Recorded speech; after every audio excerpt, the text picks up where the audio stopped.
अस्सलाम वालेकुम दोस्तों आज की वीडियो में बात करेंगे कि निगरान वज़ीर आज़म के लिए किसका नाम सामने आ रहा है सोशल मीडिया पे, किसके नाम के मतलब कि धूम मचाई जा रही है, किसके नाम को टेस्टर के तौर पर सामने लाया जा रहा है, उस पर बात करेंगे। और इमरान खान ने DGSPR की प्रेस कॉन्फ्रेंस का जवाब दिया धीमे लहजे में।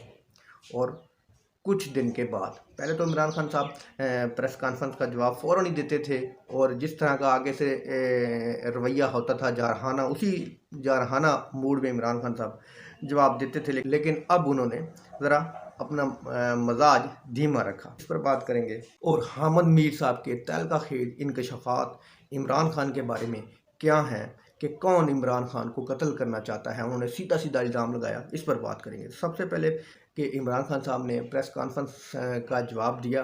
इमरान खान साहब ने कहा कि जो आपके पास सबूत हैं 9 मई के हवाले से आप लेके आएँ, और जो मेरे पास सबूत हैं मैं लेके आता हूँ। और ये तमाम जो जो फैसला होगा ये खुलेआम होगा, टीवी के सामने होगा, अदालत के अंदर।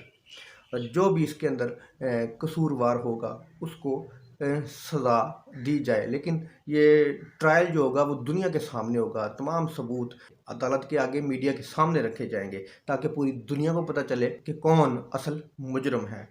उन्होंने कहा कि मेरे पास भी बहुत से ऐसे सबूत हैं, जिस तरह के बढ़ती हुई मईशत को रोकने के लिए मेरी हुकूमत को गिराया गया।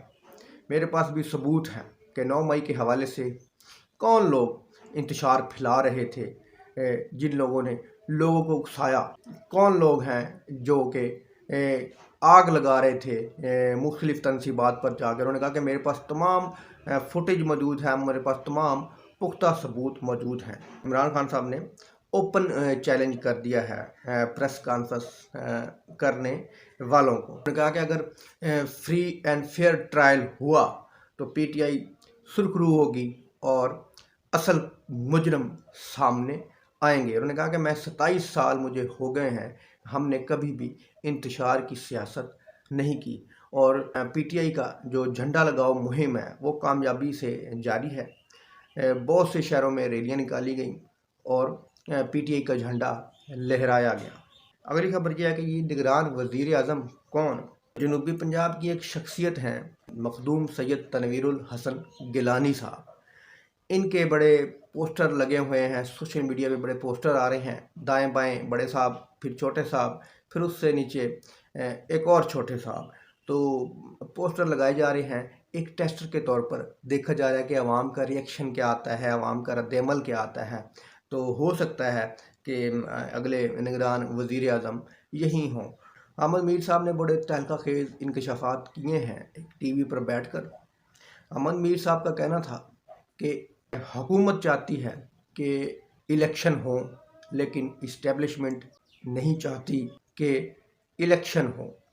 इस्टेब्लिशमेंट, वो डायरेक्ट इस्टेब्लिशमेंट पर इल्ज़ाम लगा रहे थे कि इमरान खान को डेमोलिशन किए बगैर इलेक्शन नहीं हो सकते। डेमोलिशन का मतलब है कि इमरान खान को रास्ते से हटाए बगैर या कत्ल किए बगैर इलेक्शन नहीं हो सकता। ये हामिद मीर साहब इंकशाफात कर रहे हैं एक टीवी पर बैठकर। उन्होंने कहा कि इस प्रोसेस को 3 महीने लगेंगे, 3 महीने में ये प्रोसेस हो जाएगा कि इमरान खान को रास्ते से हटाया जाएगा। मैं इमरान खान या PTI पर पाबंदी लगाने की बात नहीं कर रहा, इमरान खान को नाअहल करने की बात नहीं कर रहा, या इमरान खान को जेल में डालने की बात नहीं कर रहा। हामिद मीर साहब इमरान खान को इस दुनिया से हटाने की, मतलब मारने की बात कर रहे हैं और इल्ज़ाम लगा रहे हैं सीधा सीधा हमारी इस्टेब्लिशमेंट पर।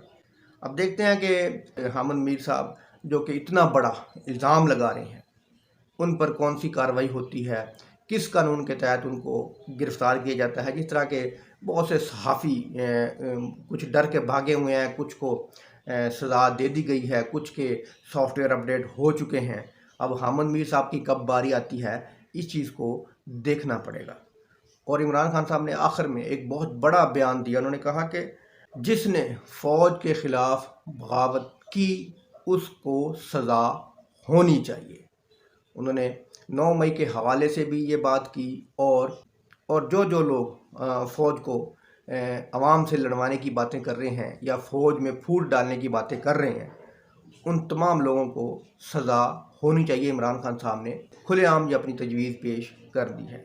इमरान खान साहब ने कहा कि किसी सिविलियन का मुकदमा मिलिट्री कोर्ट्स में नहीं चल सकता। ये कौन सी अदालतें हैं कि जिस जगह जज भी आप, वकील भी आप, जल्लाद भी आप, सज़ा भी आपने देनी है और फैसला भी सुनाना है। अगर इमरान खान साहब ऐसे कह रहे हैं, जज भी आप, वकील भी आप, मुद्दई भी आप, तो इसका मतलब ये है कि सीधी सीधी सज़ाए मौत, मिलिट्री कोर्ट्स का नाम है ये सीधी सीधी सज़ाए मौत या सीधी सीधी उम्र कैद। तो उन्होंने कहा कि ये केस किसी जज के सामने होना चाहिए, फ्री एंड फेयर ट्रायल हो, किसी के खौफ के बगैर। जो असल मुजरम है उन्हीं को ही सज़ा दी जाए।